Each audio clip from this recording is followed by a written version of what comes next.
Hello? Are you there? Hi there, how's it going?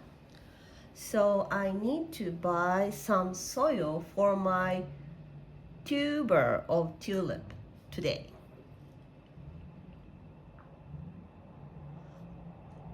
That sounds exciting. Tulips are beautiful. Are you planning to plant the tuber in a pot or in the ground? I would like to put them. Actually, now I have 10 tuber of tulip to the pot. I have two pots. One was gray and one was blue. That's a lovely amount of tulips. Yeah. How are they doing so far? Do you need help with anything specific about caring for them? Yes, I need to buy soil because now I live in an apartment in Japan nearby Tokyo. Those apartment has a rule that we cannot throw away soil as a garbage. So I need to buy the soil. Mm, I can That's an throw important rule to away keep in mind. as For the a soil, garbage. you might want to look for something labeled as potting mix or tulip soil at a local garden shop. Some stores might offer soil disposal services, or you could look for composting options for the soil once you're done using it. Are you planning to buy a specific type of soil for your tulips? Yes, I need to buy some specific type of soil, which is I can disposable soil. But Sorry, I'm having issues right now. Okay. Could not understand what you said. Okay. Do you know disposable soil? It was made by coconut leaf or some tips of bamboo or something. Yes, it sounds like you're referring to disposable or eco-friendly soil made from materials like coconut coir. Yeah, that one. Coconut husks, leaves, or other organic materials. These are often marketed as more sustainable options because they can decompose or be composted. Coconut coir, for instance, is a popular choice for potting mixes as it holds moisture well and is biodegradable. Would you like to try something like that for your tulips? Maybe, It'd be a good fit, maybe, especially since it's eco-friendly and lightweight. Maybe because now I live in an apartment, and those mostly apartment have a rule that we cannot dispose the soil. So I need to buy the specific soil for my tulips. And I heard those soil are so light, not That makes heavy. sense, especially with the apartment rules. If you're looking for soil that's easier to manage and dispose of, a coconut coir-based mix or a peat-free option might be a good choice. But I'm afraid these types of soil often come in compact, lightweight blocks that expand when watered, and they're biodegradable, making them easier to manage when it's time to dispose of them. You could check garden stores or online shops for eco-friendly or peat-free potting mixes that are specifically labeled for tulips or flowering plants. But I think... Do you need help finding a place to buy it? No, because now I decided where I to buy, but I'm afraid those soil are weaken my tulips because I think those soil are not natural things. So it's the first time to buy such specific soil. But most problem on my tuber It's great that you're thinking carefully about the soil for your tulips. While coconut coir and similar materials aren't natural in the same sense as garden soil, they are still a good option for potted plants like tulips. These soils are designed to mimic the structure of natural soil and provide good drainage and moisture retention, which tulips need to grow well in pots. That said, if you're looking for a more natural feel, you can mix the coconut coir-based soil with some natural compost or garden soil if you can find some that's suitable for indoor use. Stop this talking. way you'll have a balance of the benefits. Hey, stop talking. Does that help ease your concern a bit? My most problem is not the type of soil or tuber. My most problem about buying soil is I'm wondering I need to go to buy it by car or I order through internet. I know to buy such soil through internet is easy and I can select such specific soil. But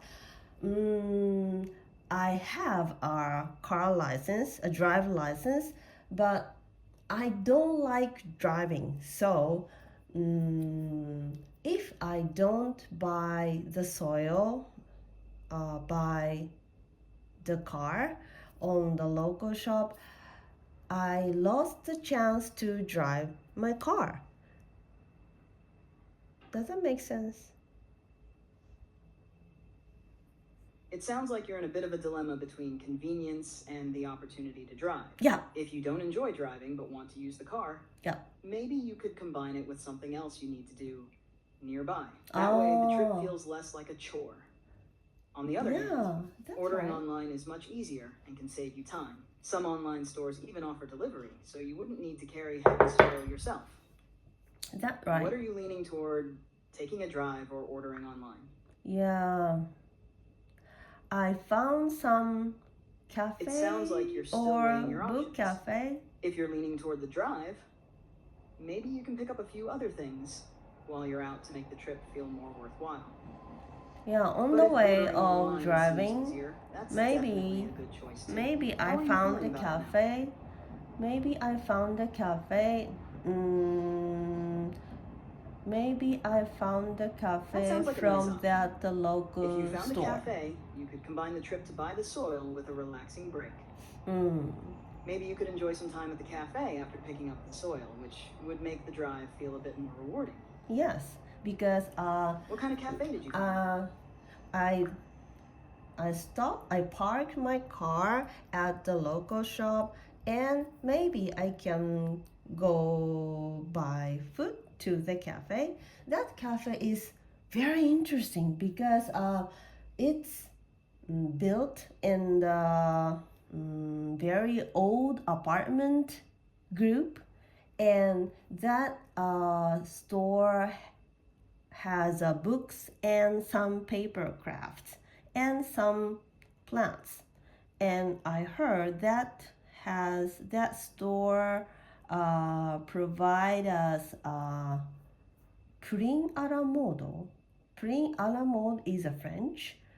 It's a pudding and fruit, and these weeks they provide maroon. That cafe sounds wonderful. The combination of books, plants, and paper crafts must make it a cozy and creative space. Yes. Pudding à la mode sounds like a delicious treat. Yeah, pudding à la mode. It could be the perfect way to unwind after picking up the soil. Are you thinking of heading there soon? Yes, I think in the daytime is better because if the night comes or colder times comes, I think my motivation go down. So I think in the until the noon or in the morning, in the daytime, daylight time is better.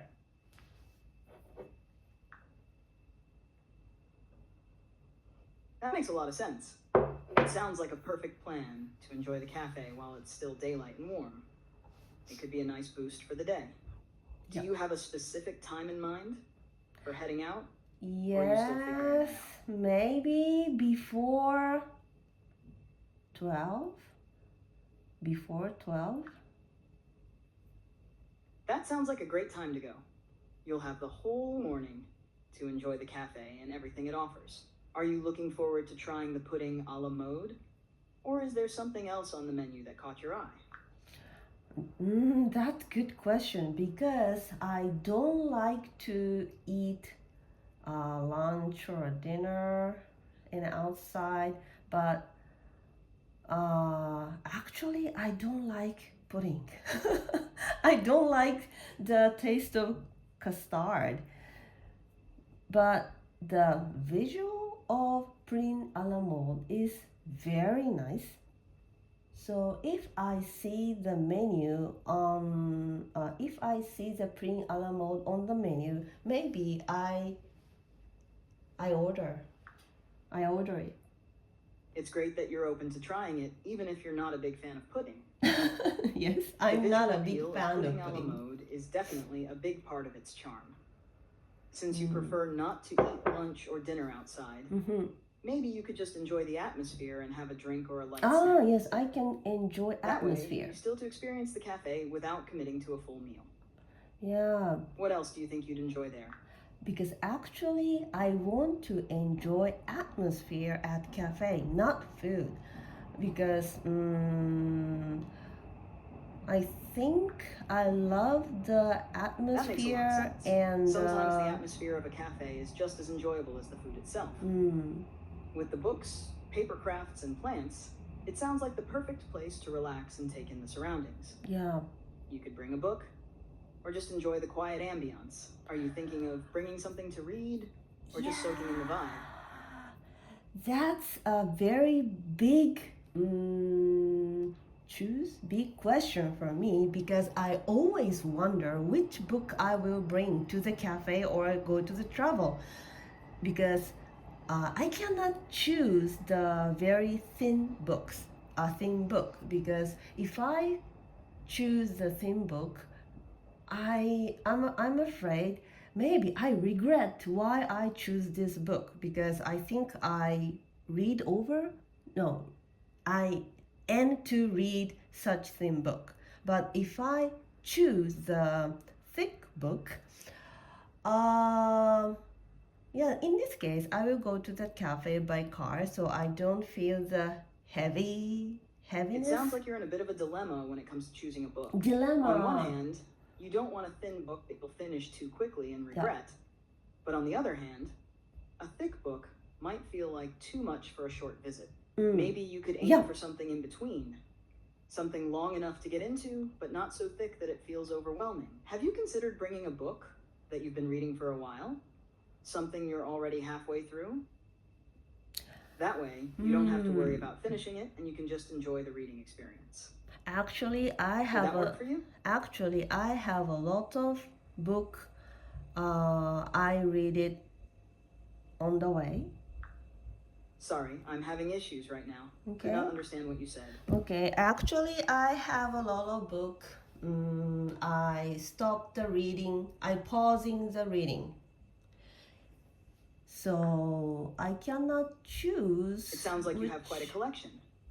Yes. Sometimes taking a break from reading can give you a fresh perspective when you pick it up again. I think maybe this visit to the cafe could be a good opportunity to dive back into one of the books you've paused. Dive back. Do you feel like you might start one of them again, or are you looking for a new one to begin?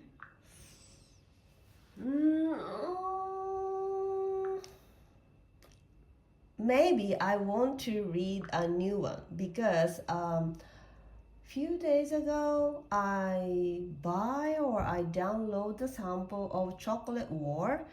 That title is maybe British, some short stories, Chocolate War. I forgot the name of the author. It's a man name. Did you know that? That Chocolate War is a start with. It sounds like you're referring to The Chocolate War by Robert Cormier. Yes, that one. It's Robert not a collection Cormier. of short stories, but a novel about a high school student who refuses to participate in his school's chocolate sale fundraiser, which leads to intense consequences. Yes. It's a well-known book in young adult literature and tackles themes of power, bullying, and resistance. Yes, that one. Robert Cormier. It might be an interesting read to dive into. Cormier. Does that sound like the one you're thinking of? Yes, that one. And that story starts with very great, very attractive sentence. They will murder me. And that font is old capital, so those letters attract me and I start to reading. Exactly, they doesn't physically murder him. It's the it is Is this drawing? It is a view of a sports scene, and I feel those sentences are easy to read and easy to understand, and those level of English is fit for me. So I think I will bring that book, Chocolate War, to the cafe or go to somewhere. But actually, I didn't buy the whole text. I just download sample. The Chocolate War sounds like a great choice, especially with that captivating opening sentence. It's a story that really grabs your Opening attention. sentence. The level of English in the book seems like a good fit for you too. Captivate. It could be a nice way to enjoy your time at the cafe, getting lost in the story. Captivate Do opening you think sentence. you'll dive into it right away, or just start reading it slowly during your visit? Did you say captivate? Captivate opening sentence? What is captivate? Capture? Yes, I used captivating to describe how the opening sentence of the Chocolate War grabs your attention and makes you want grab to your read. attention. Yes, grab Captivate your means to attention. attract and hold someone's attention in a very strong and enjoyable way. So when something is captivating, it's very engaging and makes you want to focus on it. Captivating. Does that help clarify it? Yes, captivating opening sentence. Maybe that sentence is they murdered. They will murder on me, or they will murder at me. Yeah, those You're right. The opening sentence you're referring to is they will murder me. They will murder me. Opening line Yeah, of the they Chocolate will War. murder me. And it's written in all caps, which adds to yes, its all intensity caps, and all makes it caps, stand out. all caps. The sentence sets a dramatic tone for the book and draws you in right away. Dramatic tone. The wording, they will murder me, is the correct phrasing, not at me. It's a strong way to start the story. Yes, I think opening sentence is a key to grab readers. For example, did you know Stand By Me? I read that story, and actually I didn't read that story. I read the book How to Write the Bestseller by that author of the Stand By Me. I forgot his name, but in that book, the How to Make a Bestseller, it says the opening sentence is key. And in that book, that author claimed the sample of his book, the opening sentence, maybe did you see the body in your life? Like that. A body is a dead body. And I think it was opening sentence of Stand By Me. The author of Stand By Me, which is based on his novella The Body. In On Writing, a memoir of the craft, Stephen King discusses how important Stephen the King. opening Yes, sentence Stephen is King. to grab a reader's attention. Why I the sentence, forget "Did you the see name the body?" Stephen King. From The Body is a great example of a compelling, intriguing start that makes readers want to keep reading. It's a direct and powerful way to pull the reader into the story. It's interesting that you connected that with the Chocolate War as well. Because do you feel like strong opening sentences help you decide whether to keep reading? Yes, because most book has overview on the not front side, back side of the book cover. Exactly. But many books have an overview or summary that gives you a sense of the plot. But the opening sentence or paragraph really sets the tone and determines whether you'll be hooked right away. So I want to if say the beginning draws you in, it's often a good sign that the rest of the book will keep you engaged too. Yes, do you usually start reading the first few lines before deciding if you want to read more? Or do you rely more on the overview or summary? Okay, I know such overview was written by editor, not author. I think the key sentence by author is very important. For example, I Am a Cat by Natsume Soseki. I think that start sentence is I am a cat. Maybe. I think such first sentence is mm, more important than overview on the back of the book cover. And my some of my friends are author, You're writer, absolutely right. The opening sentence often carries a lot more weight than the often summary on the carries, back of the book. often In the case of carries. I Am a Cat by Natsume Soseki, That's a Miss the simple Hoseki. yet intriguing I Am a Cat immediately captures the reader's attention, setting up Immediately curiosity about the catch. narrator's Immediately perspective and catch. tone. What is tone? A strong opening sentence can pull you in much more effectively than a summary, as it gives a direct taste of the author's voice and style. Do you find that you're often drawn to books with interesting or unusual opening lines like this? Sorry, I cannot catch up you. Could you say again? No problem. What I meant is that you're right to value the first sentence of a book. For example, in I Am a Cat by Natsume Soseki, the first sentence, I am a cat, is simple but intriguing, and it makes the reader want to know more. It's an effective way for the author to grab attention right away. You mentioned that you think the opening sentence is more important than the overview on the back of the book. Yes. And I agree. Yeah. A strong opening line often draws you into the story much better than the summary. Does that make sense? Yes, that's true. And one or a few of my friends are writers, and one of my friends said to me, if you wondered what you write on the first sentence, you can choose the direct speech. Direct speech is English, like hello or I heard the good news. Such is direct speech with a double quotation. Direct speech is in English.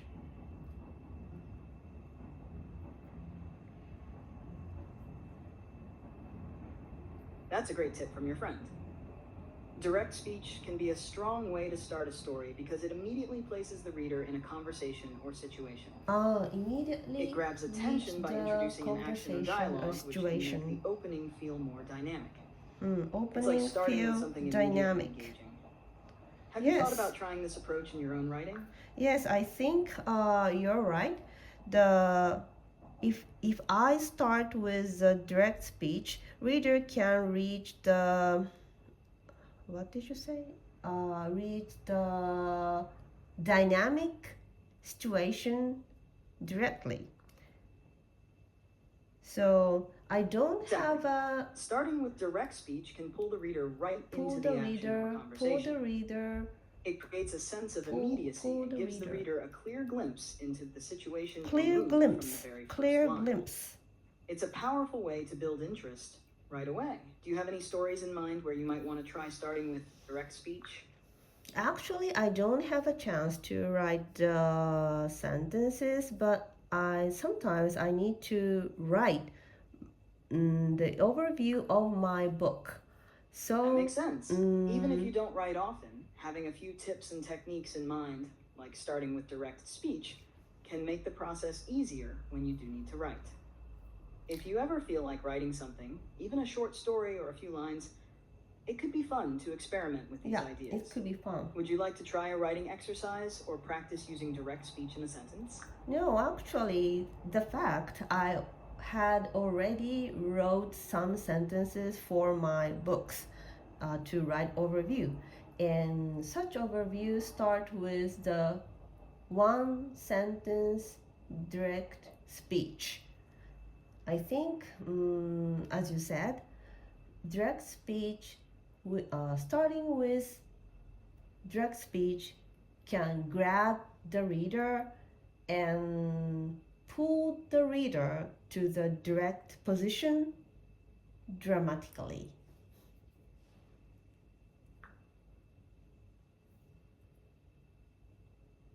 That sounds like a great approach. Using direct speech for your book overview is an effective way to draw readers in right from the start.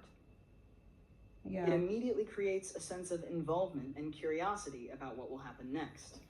It seems like you're already applying some strong writing techniques in your work. Already applying. Do you find that it helps you develop the rest of the overview more easily once you've started with that engaging first sentence? What? Could you say again?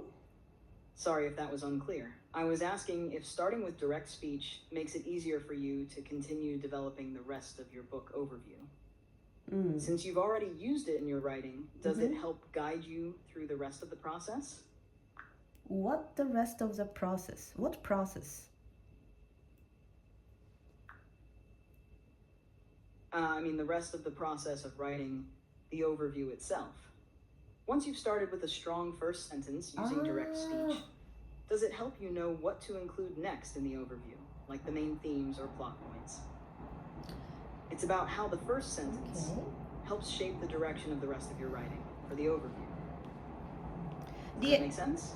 Yeah, but the answer is no, because the first sentence is just a flag to grab the reader. And if you write some story, I need the concept or some path to from starting point to the end. So of course a bunch of conversation inspire me to write the story, but to write the first sentence as a conversation does not lead or develop my story.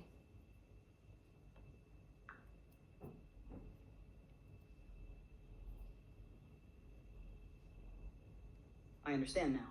You're right, the first sentence is like an invitation, a way to pull the reader in, but it doesn't necessarily shape the entire story. The development of the story itself needs a clear concept or direction. It's great that you have such a clear perspective on how you approach writing. Thank you for sharing that with me. Thank you. Yeah, thank you. Okay. But actually, to make a path is so hard, and it's fun part, but it's so hard. But yeah, I think conversation is a key to make a character. I completely get that. Creating a clear path for your story can be both exciting and challenging. It's like finding the right direction while still leaving room for creativity to flow. Sometimes the hardest part is figuring out how to connect the dots from the beginning to the end. Connecting the dots. But once you find that path, it can make the rest of the writing process a lot smoother. Do you ever use any tools or techniques to help brainstorm or map out your story's direction? Yeah, I have a few means to do that. One of the great thing is to find the ending conversation. What's one of the techniques you find helpful when figuring out the path for your story? To make a ending the first you need to make an ending conversation or ending scene. That is a key.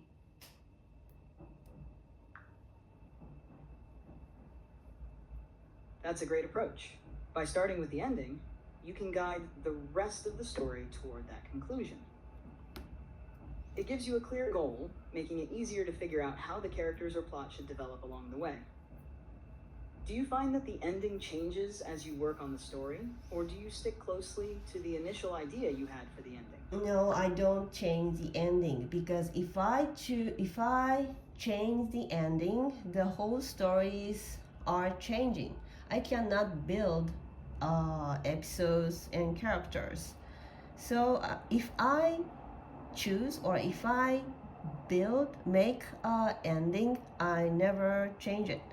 But I change many times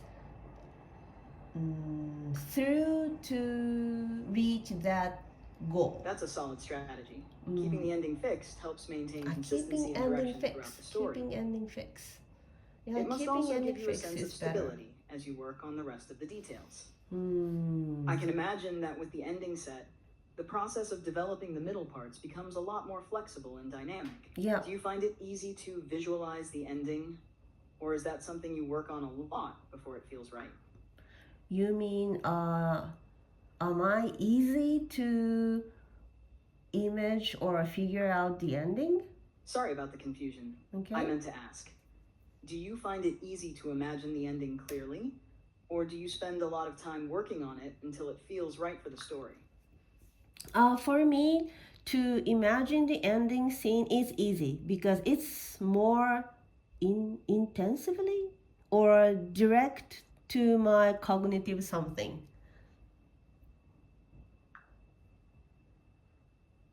That makes sense. Since the ending is such a strong and direct idea for you, Strong it probably direct acts as a idea. powerful anchor that shapes the rest of the story. Strong direct idea. Do you think that that intensity or directness in the ending carries through to the rest of your writing?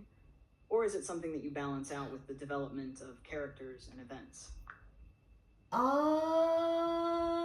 It's yeah. In the past or now, I always wondering or concerned about that because It sounds like you I were about to don't share know something from how your past to writing experience. Could why. you continue?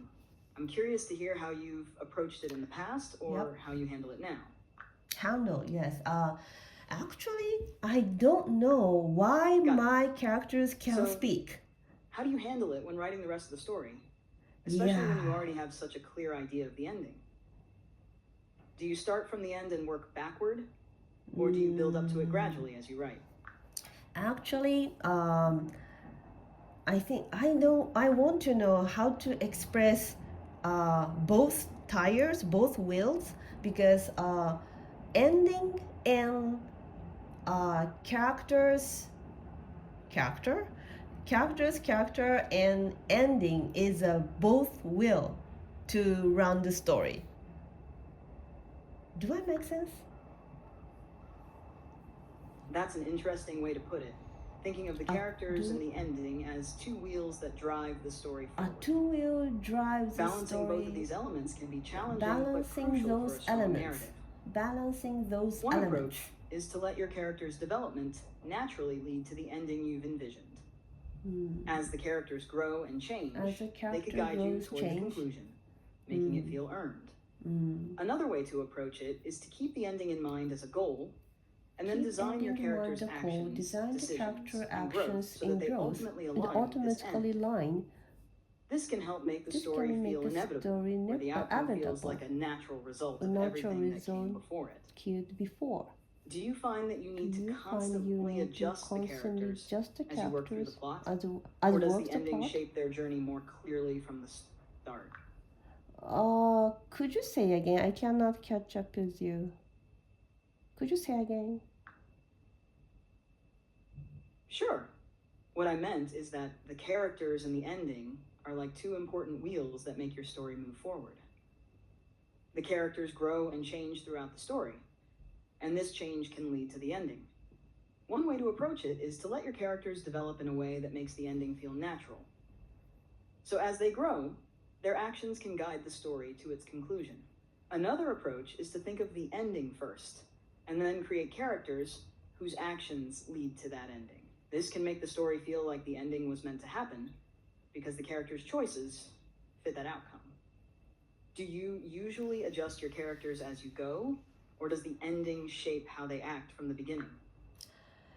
That's a very hard question to make character.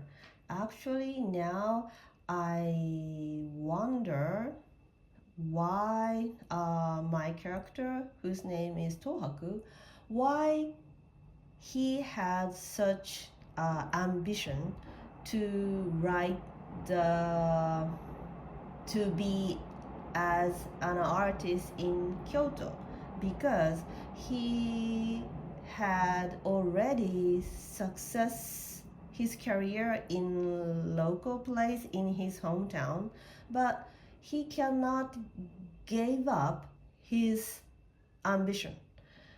But his art is not give me such ambitious image.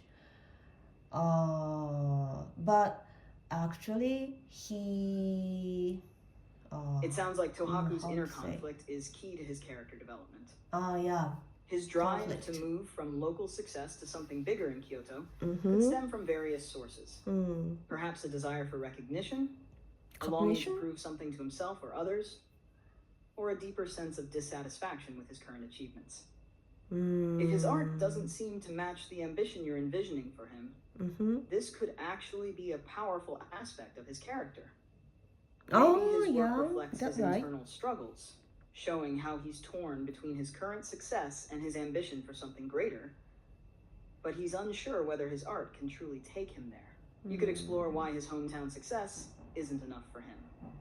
Does he feel like something is missing in his life, even though he's accomplished a lot? Maybe he believes that success in Kyoto would validate him in a way that his current success cannot. What do you think motivates Tohaku to pursue this dream despite the contradiction between his ambitions and his art?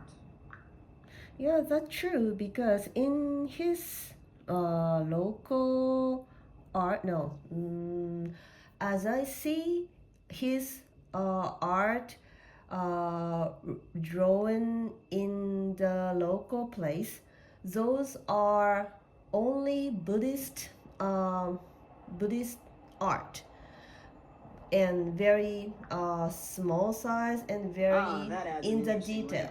If Tohaku's art has been limited to Buddhist themes in his hometown, that could explain his desire to break free and seek new horizons in Kyoto. Break free in new horizon in Kyoto. And even though his art true. Maybe it's true. He wants to explore new subjects. Break new horizon in Kyoto. Maybe he's looking for a form of self-expression that goes beyond the religious or traditional boundaries of his past work. This inner conflict could drive his ambition to seek recognition in a more competitive and diverse art scene like Kyoto's. It could also explain why his ambition feels a bit disconnected from his art. He's pursuing something bigger, but his art hasn't yet caught up with his vision. Do you think Tohaku is aware of this gap between his ambition and his current artistic expression? Or does he believe his Buddhist art is just a stepping stone and he'll eventually evolve into something greater? You gave me two good points. One is the art doesn't relate to his character, and second is maybe he has something lacking during his life in the local place. But one thing I cannot understand is what is ambition, because I don't have any ambition. So I want to know details of ambition. Ambition is often a strong desire to achieve something. Yeah. Usually something big or important, like success in a career or accomplishing a personal goal. It can be driven by wanting recognition, achieving personal fulfillment, or overcoming challenges. For your character, Tohaku, his ambition might come from a need to prove himself, seek greater recognition, or escape limitations he feels in his current environment. Even though his local art is focused on Buddhist themes, perhaps he's aiming for something more. An opportunity to explore new horizons in Kyoto, where the art scene might offer him more exposure or creative freedom. Does this help clarify things for you? Yes, but I think if you set the goal, I think that goal gives him pressure. And I think he doesn't like pressure. So I think That's an interesting perspective. Yeah, if Tohaku doesn't like pressure, his ambition might not come from a typical desire for success or recognition. Instead, it could stem from a more subtle or internal drive.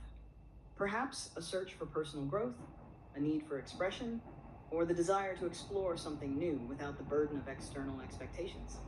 His ambition might be less about achieving a goal and more about the journey or the exploration of his own potential, even if it's not consciously clear to him. Does that fit better with his character? It's fit for me because I think it's fit for me because sounds like you're starting to uncover some layers of Tohaku's character. Sometimes the most interesting motivations come from those subtle internal pushes rather than obvious outward ambitions. How do you feel about exploring this idea more in your story? Yes, because I think he has a layer to reach his goal. I think his goal is not a ambitious ambition, but as you said, he had some layer of you said inner something, inner change or inner development in Yes, exactly. in It seems inside like of Tohaku's him. goal could be more about fulfilling something deeper inside him, rather than just a big outward ambition. Oh. Perhaps his ambition isn't driven by fame or recognition, but by an inner need to prove something to himself, or to resolve an inner conflict. Himself. It's that subtle push or desire that shapes his journey, even if he doesn't fully realize it. Do you think his experience in Kyoto could help him uncover or confront this inner drive? Yes, I think he has two big accident event uh, to develop his skill or his career. One is he meet Eitoku. Eitoku is a very famous actual artist in Kyoto in 16th century in Japan, and he already draw the very big 金壁画 golden full screen or golden big big masterpiece. That sounds like a pivotal moment for Tohaku's development. Pivotal moment? Meeting Eitoku, a well-established and renowned artist, could serve as both an inspiration and a challenge for Tohaku. Eitoku's success might push Tohaku to question his own abilities, driving him to work harder and refine his craft. But it could also create a sense of rivalry or self-doubt, depending on how Tohaku views Eitoku's success. Do you think this encounter would make Tohaku want to achieve greatness in the same way? Or will it make him realize that his path might be different from Eitoku's? Sorry, I think my story in my head, so I didn't hear you. So could you say again more simple English?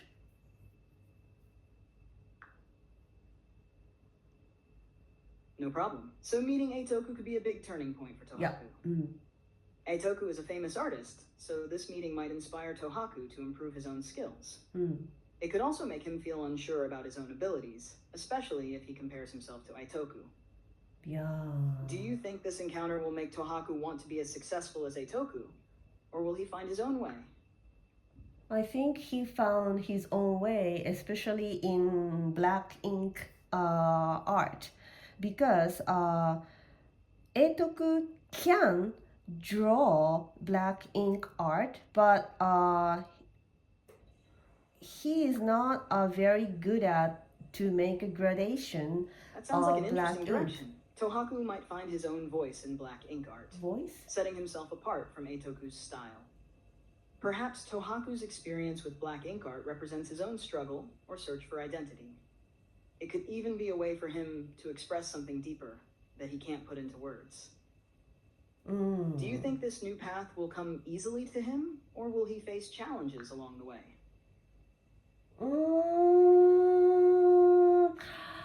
It's challenging. It seems like you're thinking it through. Yeah, because if Tohaku's journey with black ink art is tied to his growth, maybe he'll face both breakthroughs and setbacks that help him discover what he truly wants to express. How do you imagine he feels when he finds his style? Does it bring him relief, or does it add more complexity to his journey? It's because he found a way of drawing air or light, which human cannot see. And in those days, they don't have a idea to draw such air or mist or light. But if, of course, Tohaku can draw such things which human cannot see or express, but if he drew such things, he cannot earn money, because in those days uh, uh, not king, but That's fascinating. famous. So Tohaku's discovery of drawing things that can't be seen, like air or light, becomes a sort of paradox. His artistic vision is ahead of its time, but it doesn't align with the practical demands of his era. Maybe this creates an internal conflict for him. He might feel the pressure of needing to succeed commercially, but at the same time, he's drawn to express something deeper. Oh, yeah, that's right. Because Edoku never wrote such things. He draw very clear things, and he just draw the by the order. He didn't draw what he wants. That is a big difference of those two people. So I think Tohaku can realize or notice his inner voice or inner development, that he has an ambition or he has a desire to express what doesn't make a word. Do I make sense? Oh, I think you have some issue. Hello? Hello, ChatGPT. You're sleeping. Okay. I stop it.